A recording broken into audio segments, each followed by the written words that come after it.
Oke,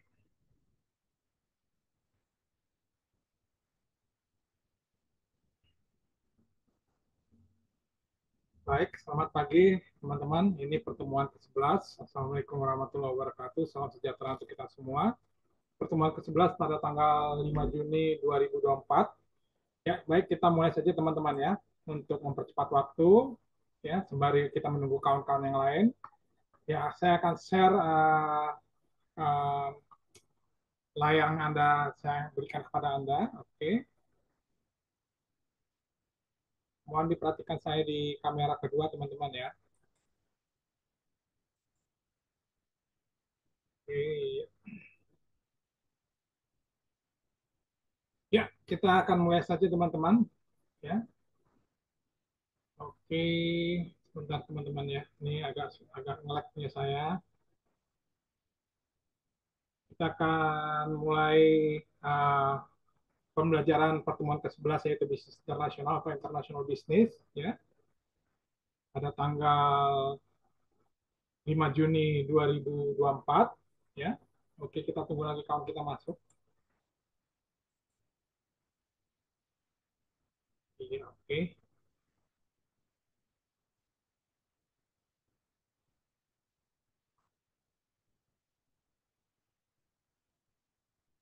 Oke, teman-teman, oke, oke. Ya, oke. Kita mulai saja teman-teman ya. Tanggal pertemuan ke-11 ya, bisnis internasional.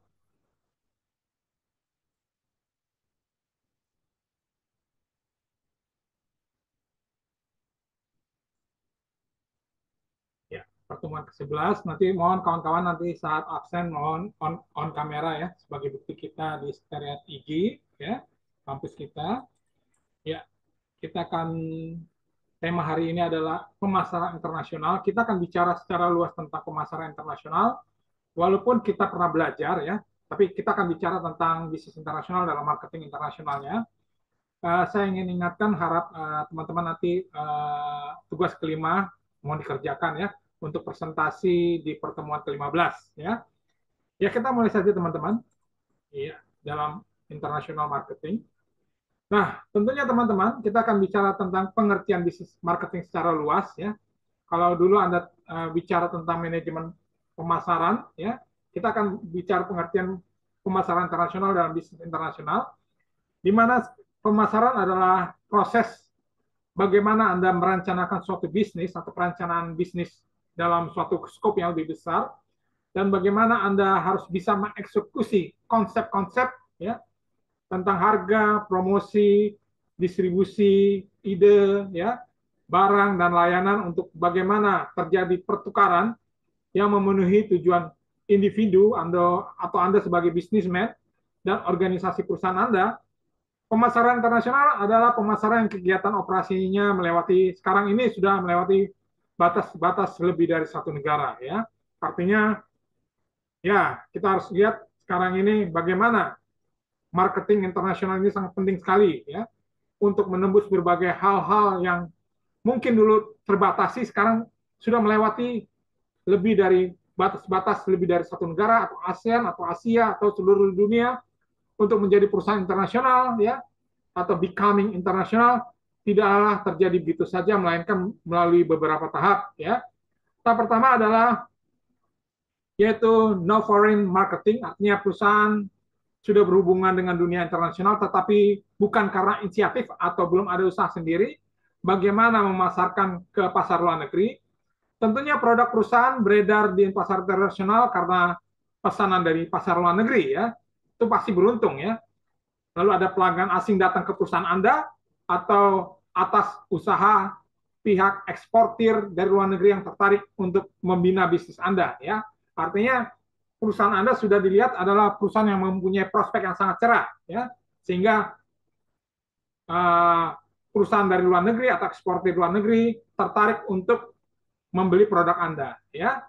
Lalu kedua adalah infrequent foreign marketing ya. Saya ulang lagi, infrequent foreign marketing.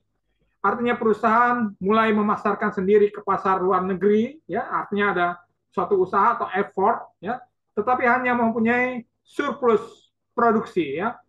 Apabila pasar domestik masih mampu menyerahkannya, kegiatan ini ditinggalkannya. Pada tahap ini belum ada penyesuaian organisasi maupun produknya untuk pasar internasional, teman-teman ya. Nah, setelah kedua hal tersebut, kita lihat berikutnya, teman-teman ya. Ada no foreign marketing, kedua infrequent foreign marketing ya. Kita lanjut ya. Nah, berikutnya adalah regular foreign marketing ya. Tentunya mungkin ada bertanya apa lagi nih regular foreign marketing ya. Artinya produsen sudah mempunyai perencanaan bagaimana memasarkan produknya ke pasar asing ya, dipasarkan sendiri atau melalui penyalur domestik maupun distributor asing. Artinya kita mempunyai mitra atau partner ya. Tujuannya apa nih kawan-kawan ya? Memang melakukan ekspansi atau pelebaran pasar domestik dengan sudah mulai berusaha bagaimana memahami kebutuhan maupun keinginan pasar internasional, teman-teman ya. Nah, lalu keempat adalah global marketing operation ya. Global marketing operation ini apa? Kita perhatikan kawan-kawan. Artinya global marketing operation adalah pada fase ini produsen benar-benar sudah sangat terlibat ya dengan dunia internasional secara global. Nanti kita lihat contohnya ya, kawan-kawan ya, perusahaan Indonesia yang sudah secara global, kegiatannya tidak hanya sebatas pemasaran saja, tetapi sudah bagaimana merencanakan operasional produksi ya, sudah membuat pabrik ya, atau membuat jaringan organisasi agar bisa bersaing di pasar dunia atau pasar internasional. Tentunya kawan-kawan, kegiatan pemasaran atau marketing sebuah perusahaan internasional, teman-teman, seringkali diselenggarakan ya sebagai fungsi terpisah dan berdiri sendiri dalam perusahaannya. Artinya kita mendirikan cabang-cabang di perusahaan di luar negeri, sistem manajemennya atau tanggung jawabnya kita pisahkan ya.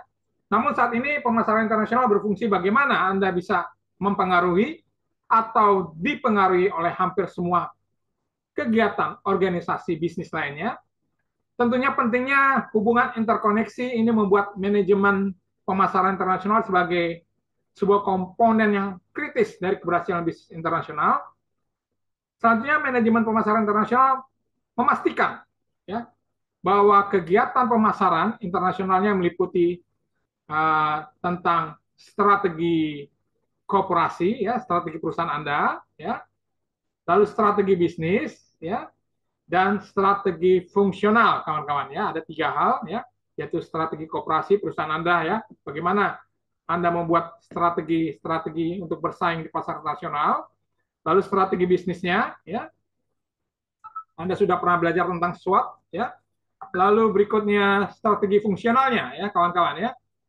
Nah, selanjutnya bagaimana Anda sebagai manajer ya, tantangan manajer ya. Kita lihat kawan-kawan, tantangan manajer pemasaran internasional. Ada 4 hal yang Anda harus perhatikan. Pertama adalah perusahaan pasti ya mengadopsi atau melakukan strategi pemasaran internasional, bagaimana mendukung keseluruhan strategi bisnis perusahaan. Tentunya kawan-kawan kita lihat strategi bisnis perusahaan dapat mengambil salah satu dari 4 bentuk. Pertama adalah diferensiasi, kedua biaya kepemimpinan, ya, kepemimpinan leadership, ketiga adalah fokus, keempat adalah manajer mampu mengembangkan perusahaan bisnis dalam penerapan teori aplikasi marketing mix bisnis internasional ya, atau bauran pemasaran, teman-teman ya. Tentunya nanti kita akan bicara marketing mix secara luas, teman-teman ya. Nah, penjelasan lengkapnya tentang strategi diferensiasi atau strategi yang membedakan tentunya memerlukan manajer pemasaran bagaimana mengembangkan produk serta harga, mengembangkan promosi dan distribusi taktik ya yang membedakan produk atau jasa perusahaan dibandingkan dengan kompetitor Anda di mata pelanggan atau konsumen. Tentunya diferensiasi dapat didasarkan pada hal yang sangat penting. Kita harus bicara masalah kualitas atau quality, lalu bicara masalah fashion, lalu bicara masalah keandalan, durability, dan karakterisasi atau karakter yang membedakan atau yang menonjol, sehingga asumsi diferensiasi atau pembeda dapat dikomunikasikan secara efektif kepada customer atau pelanggan Anda, sehingga perusahaan akan mampu bagaimana mengisi harga-harga tinggi untuk produk mereka atau melindungi dari persaingan harga-harga merek, ya. Tentunya harga-harga merek yang untuk kawan-kawan ya agak kelewatan, yang lebih rendah, ya. Jadi bagaimana Anda bersaing dengan kompetitor Anda, ya, dengan harga yang rendah, tetapi Anda harus memberikan beberapa hal yang membedakan kualitas Anda, fashion Anda, keandalan produk Anda, atau karakter produk Anda yang membedakan atau menonjol, ya. Kemudian setelah diferensiasi kita lihat berikutnya, ya, biaya kepemimpinan, ya, biaya kepemimpinan atau yang kita kenal tentang the leadership of cost, ya. Ini berbicara sebuah perusahaan bagaimana mengadopsi strategi bisnis internasional yang menekankan keseluruhan kepemimpinan biaya, tentunya mengejar, ya, target-target yang dicapai melalui sistematis penurunan produksi dan biaya produksi, ya. Artinya penurunan produksi dan biaya produksi ini bicara masalah apa yang bisa kita hemat, atau penurunan biaya penjualan, ya, penerimaan margin keuntungan yang lebih rendah, ya, mengurangi penggunaan bahan-bahan dan komponen mahal, atau cara lain, ya. Di sini pentingnya nanti Anda sebagai manajer pemasaran akan memusatkan usaha melalui promosi, iklan, harga produk yang murah, dan akan menggunakan saluran distribusi yang memungkinkan perusahaan untuk menjaga eceran yang harga rendah dengan menjual melalui diskon daripada melalui banyak butik modis, ya. Ini banyak strategi dilakukan oleh perusahaan-perusahaan besar dari China, ya. Lalu ketiga adalah bicara sebuah perusahaan bisa mengadopsi strategi fokus, ya, artinya fokus terpenting, ya.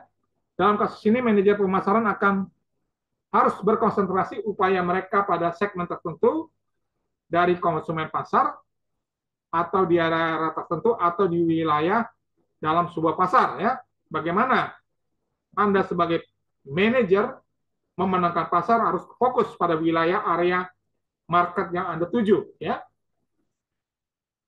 Setelah 1, 2, 3 kita lihat berikutnya. Nah, ini kawan-kawan, ya. Penting sekali.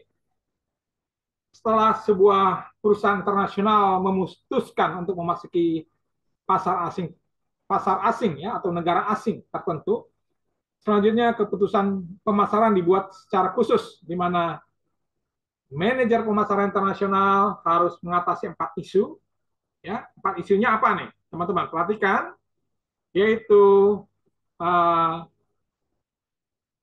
bagaimana mengembangkan produk, ya, penting sekali. Lalu menetapkan harga-harga produk tersebut, bagaimana menjual produk-produk tersebut, dan bagaimana mendistribusikan produk-produk perusahaan kepada pelanggan, ya. Saya ulangi lagi. Sebagai manajer pemasaran internasional, teman-teman mohon perhatikan, ya. Anda harus bisa mengatasi 4 isu, ya. 4 permasalahan, ya.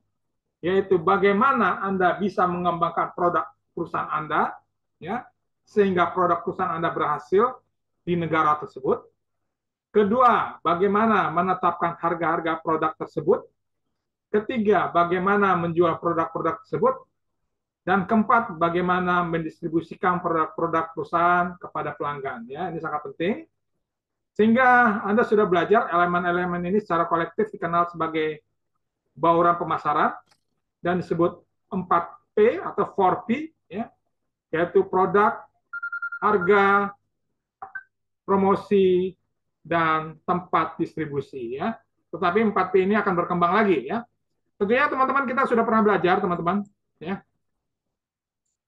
tentang dasar-dasar dari marketing bisnis, ya. Saya tidak perlu mengulangi lagi, ya. Tentang 4 hal tersebut kita bisa lihat, teman-teman, yaitu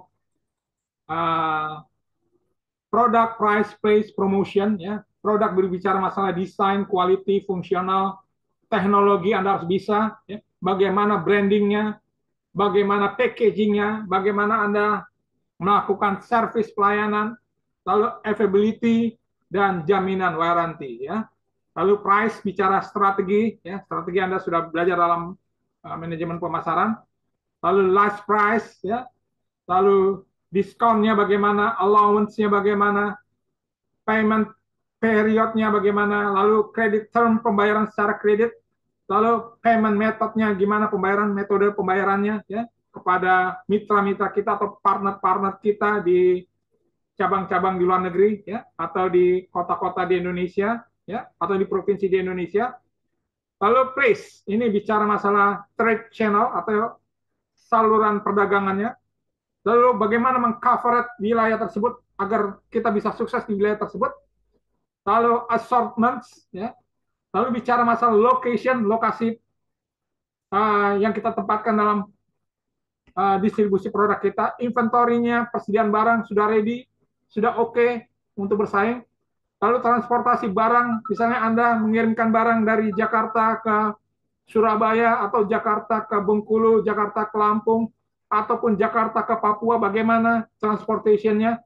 Lalu logistiknya sudah disiapkan, ya. Lalu e-commerce-nya, ini penting sekali, ya. Artinya perdagangan elektronik e-commerce sudah di depan mata, artinya Anda harus siap. Lalu promotion, artinya Anda harus bisa mengerti tentang advertising, personal selling, sales promotion, public relation, direct marketing, corporate identity, ya. Artinya identitas perusahaan Anda bagaimana jelas apa membawa visi misi perusahaan Anda dengan oke. Lalu form of promotion-nya bagaimana, ini penting sekali, ya. Ini dasar-dasarnya sudah saya berikan. Tetapi kita akan bicara secara luas bagaimana tentang marketing mix sekarang makin berkembang, ya. Mohon diperhatikan kawan-kawan. Tentunya the business marketing mix in internet and social media technology, ya. Ya, kita harus siap teman-teman, ya. Di mana using the internet to vary the marketing mix, yaitu tadi saya sudah bicara product, quality, image, branding, feature, variant, mix, support, customer service, use occasion, availability, dan terakhir tentang warranty, jaminan, ya. Itu hampir sama, ya. Lalu promotion tentang marketing communication-nya bagaimana, personal promotion-nya, sales promotion-nya, public relation, branding produk Anda, bagaimana Anda bisa melakukan direct marketing atau marketing langsung, ya.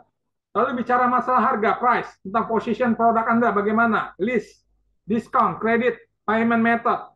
Lalu terakhir adalah free or value added element, apa yang memberikan kelebihan atau Anda memuaskan kepada konsumen elemen-elemen apa dalam harga price tersebut. Mungkin konsumen diberi kelebihan, misalnya membeli 12 diberikan satu produk gratis, ya.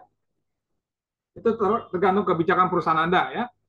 Lalu berikutnya place tentang trade channel, ya, hampir sama. Sales support, channel number, segmentasi channelnya bagaimana, ya. Sasaran channelnya bagaimana. Lalu ada 3 hal yang harus terpenting Anda harus kuasai adalah people, ya, atau masyarakat atau konsumen, ya. Pentingnya Anda harus memperhatikan individual on marketing activity, lalu berikutnya individual on customer contact, ya.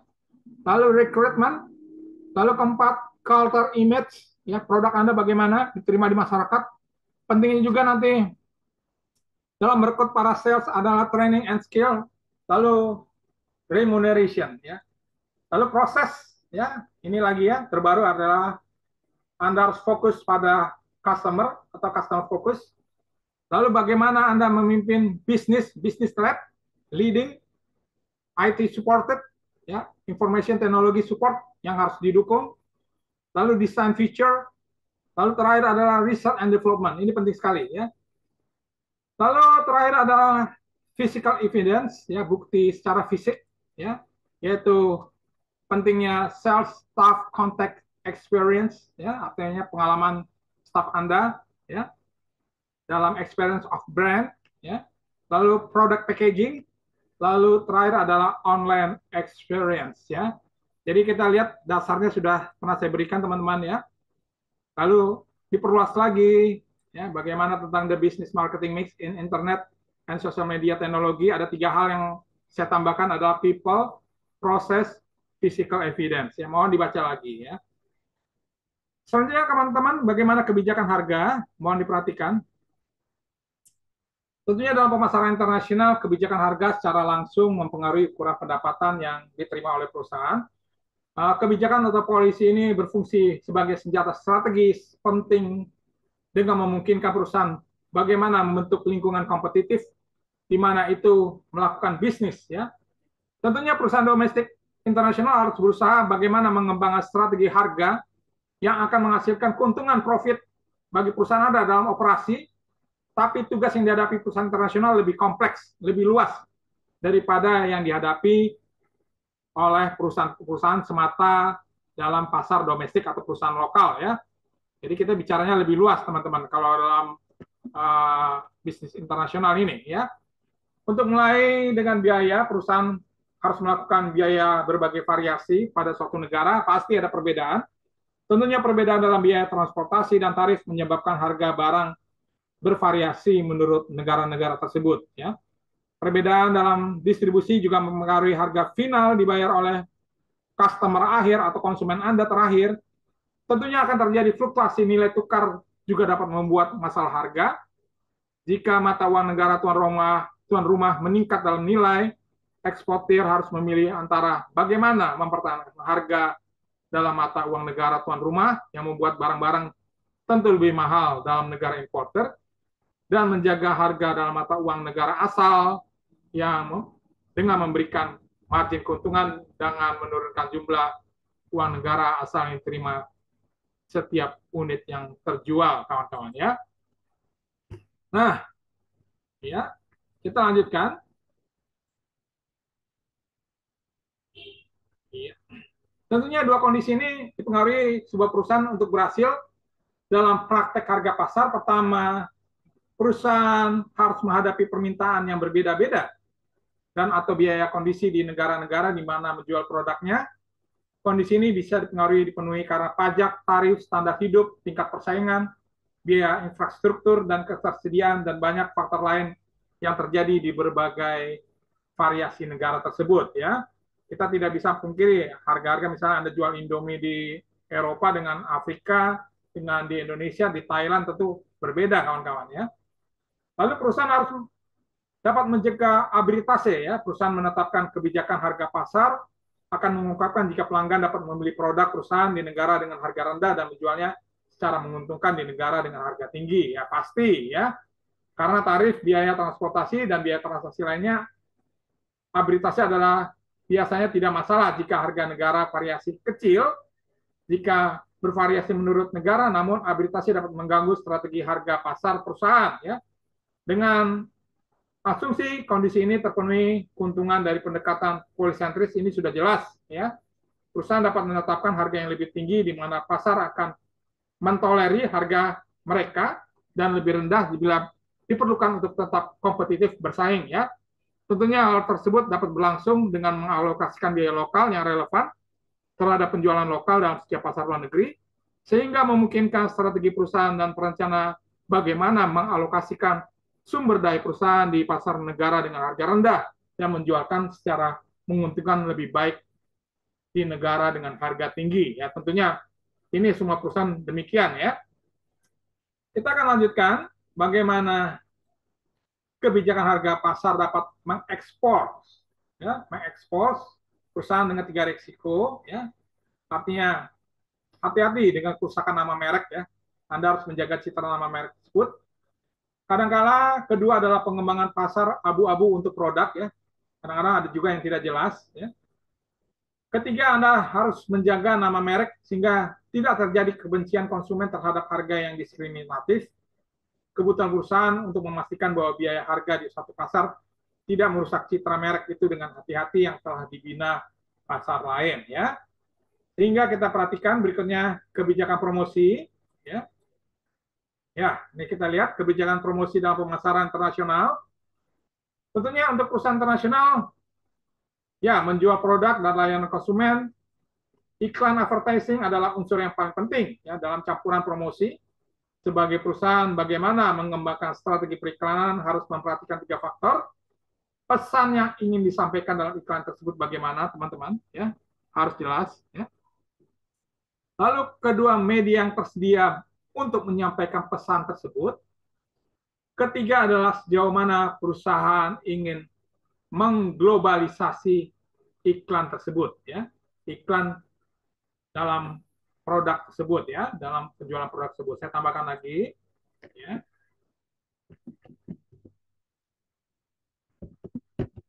menjual produk atau jasa perusahaan Anda, ya, teman-teman, ya. Oke, ya. Nah, kita akan lihat contohnya, teman-teman.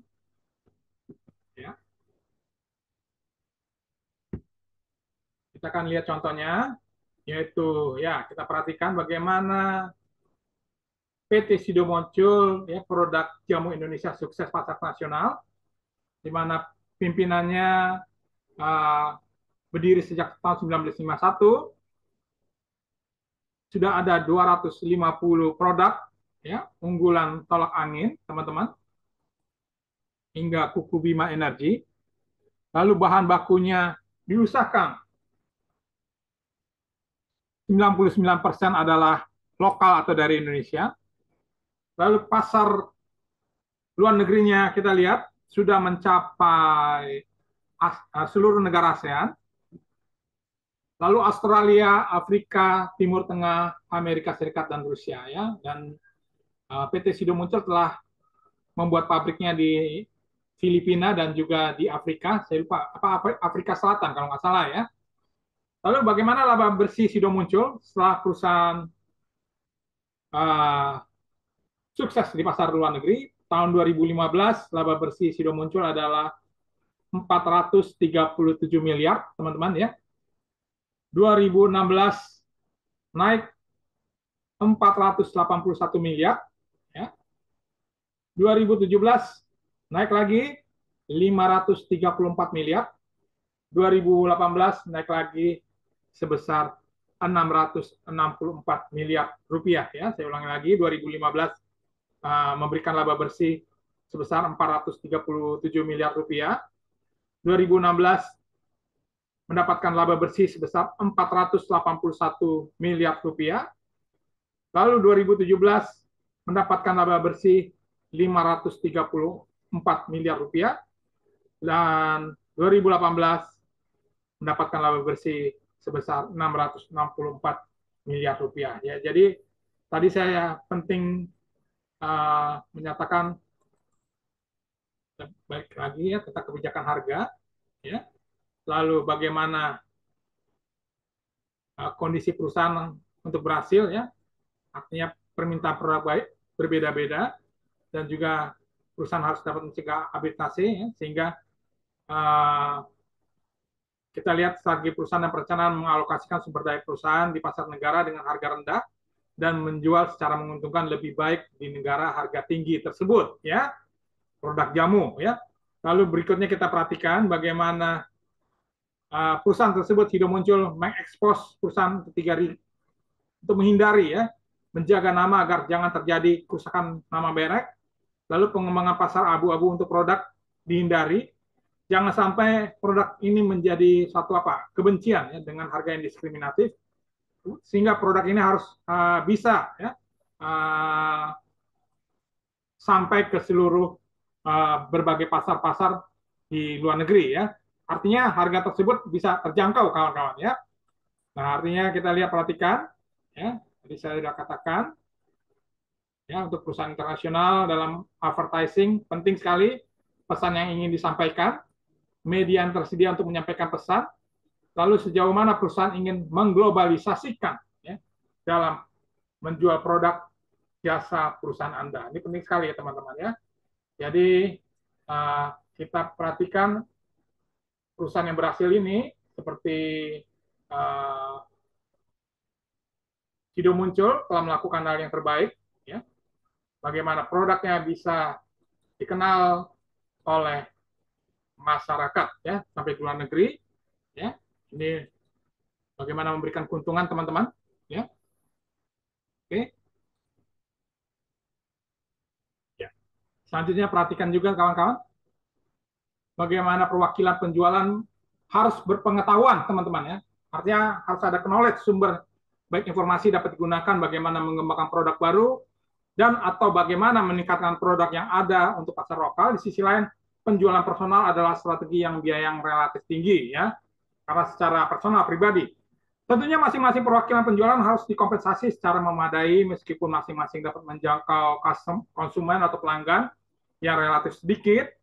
Perwakilan penjualan produk industri misalnya mungkin perlu sehari penuh atau lebih untuk melihat bagaimana hanya satu pelanggan potensial, ya, harus diperhatikan. Setelah penjualan ditutup, perwakilan penjualan mungkin masih merasa perlu bagaimana menghabiskan waktu yang lebih banyak, ya, dengan konsumen atau dengan nasabah, ya. Bagaimana menjelaskan sesuatu yang bekerja dan berusaha untuk menghasilkan lebih bisnis baru. Kebanyakan perusahaan internasional lebih besar merasa perlu bagaimana mendirikan kantor-kantor penjualan regional yang dikelola oleh manajer penjualan dengan dukungan personal lain yang menambahkan lebih banyak penjualan yang berhubungan dengan biaya, pasti kawan-kawan, ya. Sehingga kita lihat kawan-kawan, mohon diperhatikan gambar sebagai berikut, ya. Artinya tingkat lingkungan marketing internasional atau three level international marketing environment, ya, kita lihat sebagai berikut, ya, yaitu pentingnya global factor, ya. Ini penting sekali, international uncontrollable environment, ya, kawan-kawan perhatikan, ya. Lalu pentingnya domestic factor, domestic uncontrollable environment, ya. Lalu C adalah organizational factor atau internal marketing environment, ya. Ada tiga hal yang diperhatikan: global factor, international uncontrollable environment; domestic factor, domestic uncontrollable environment; ketiga adalah organisasi factor, internal marketing environment, ya. Jadi ini adalah international marketing decision di mana product, price, place, promotion saling berhubungan, ya, saling diputuskan bagaimana keputusan dalam marketing internasional, teman-teman, ya. Ya, kita lanjutkan lagi, teman-teman. Artinya, ya, penting Anda sebagai bisnismen dalam perdagangan internasional memperhatikan tiga tingkat lingkungan internasional. Tadi sudah bicara tentang global factor, international uncontrollable environment, tentang lingkungan global internasional, perubahan fluktuasi yang berubah-ubah, ekonomi, politik, dan lain-lain. Lalu berikutnya domestic factor atau domestic uncontrollable environment, lingkungan dalam negeri yang berfluktuasi atau berubah-ubah, bersifat politik, ekonomi, atau sesuatu yang kita duga, yang tidak kita duga, atau force major, ya. Ini bisa terjadi. Ketiga adalah organizational factor atau internal marketing environment, di mana lingkungan perusahaan Anda yang harus bisa mengikuti perkembangan teknologi dan inovasi, kawan-kawan, ya. Baik, selanjutnya, ya, saya ingin ingatkan minggu lalu, ya, ini kembali lagi saya ingatkan tugas kelompok studi kasus kelima presentasi, dipresentasikan nanti ke pertemuan ke-15 tatap muka, ya, secara offline. Kelompok satu adalah Sikra, Anissa, dan Nostalgia Simarmata. Tolong buat presentasi tentang keberhasilan perdagangan negara China dalam persaingan bisnis internasional, ya. Kenapa China bisa berhasil, ya, bisa sukses, ya. Lalu kelompok kedua, Valentinus dan Maria, temanya adalah keberhasilan Jepang sebagai negara industri dalam menguasai bisnis perdagangan internasional. Ya, kita belajar juga dari China dan Jepang. Mengapa China berhasil dalam perdagangan bisnis internasional dan Jepang berhasil dalam bisnis perdagangan industri teknologi. Lalu ketiga adalah Orlando dan Rendra J. Baptista tentang keberhasilan Indonesia dalam perdagangan surplus ekspor dan kuat ekonomi dan sehingga dapat keluar dari situasi wabah epidemi COVID-19, ya. Nah, tentunya presentasi diadakan pada pertemuan ke-15 tatap muka, ya. Jadi masih panjang, ya. Buat minimal sebanyak slide 15, presentasikan 10 menit, tanya jawab dosen 5 menit. Silakan Anda bekerja sama dengan kawan Anda. Dalam presentasi, saya harapkan Anda wajib bawa laptop, ya, mahasiswa Anda sendiri. Selamat bekerja dan salam sukses, ya. Sehingga pentingnya teman-teman, ya, kemarin pertemuan ke-10, ya, saya lihat ya namanya sebagai berikut yang hadir ya teman-teman ya. Kembali diingatkan lagi tugas 5 nanti dipresentasikan pertemuan 15 tatap muka. Saya ulangi lagi ini tanggal 5 Juni 2024. Minggu lalu saya sudah sampaikan kepada teman-teman sekalian ya teman-teman ya. Sehingga saya harapkan dengan tugas-tugas ini yang saya sudah ini mohon dibaca lagi teman-teman ya kelompok 1 ya. Oke ya. Lalu presentasikan dengan baik ya. Tadi saya juga bicara tentang marketing internasional ya. Bagaimana ini sangat penting sekali teman-teman ya. Lalu perusahaan sukses Sido muncul ya. Sudah semakin oke ya. Global global persaingan yang semakin oke yang bisa bersaing di pasar internasional. Perusahaan yang berdiri tahun 1951 dengan berbagai 250 produk dan bahan baku lokal 99% dari Indonesia dan laba bersihnya semakin meningkat ya. Untuk 2019, 2020, 2021, 2023 saya belum mendapatkan informasi yang hasilnya, tapi saya yakin perusahaan tersebut memberikan keuntungan ya bagi perusahaan tersebut dan membuka lapangan pekerjaan seluas-luasnya dan ya membuka sektor ekonomi yang baik bagi negara Republik Indonesia, teman-teman ya. Baik, lalu demikian teman-teman ya. Jangan lupa ini nanti ya kemarin yang hadir teman-teman kita ya. Ya, akhirnya salam sukses teman-teman. Kita semua mari berikan prestasi terbaik untuk Indonesia, teman-teman ya. Saya mengucapkan selamat kepada teman-teman yang sudah memimpin sebagai ketua BEM yang baru ya. Dan semoga Tuhan Yang Maha Esa memberkati langkah masa depan Anda dan kita semua dan keluarga besar di IGI Jakarta. Baik teman-teman, kita sudah lebih dari 47 menit. Saya akan akhiri dan saya open kamera teman-teman. Mohon open kamera. Ya, saya open kamera teman-teman. Ya, oke. Christopher, Orlando, Zikra Nisa, terima kasih. Nostalgia Simarmata dan Valentinus dan Ilinia Maria. Yohanes ini masih sibuk kerja ya. Ya. Demikian teman-teman pertemuan ke-11, kita akan ketemu lagi pertemuan ke-12. Mohon kerjakan tugas-tugas Anda dengan baik ya. Semoga pembelajaran ini memberikan makna yang sangat baik tentang bisnis internasional dan contoh-contoh perusahaan Indonesia sudah global di pasar Indonesia PT Sido muncul. Akhirul kata saya ucapkan wabillahi taufiq hidayah.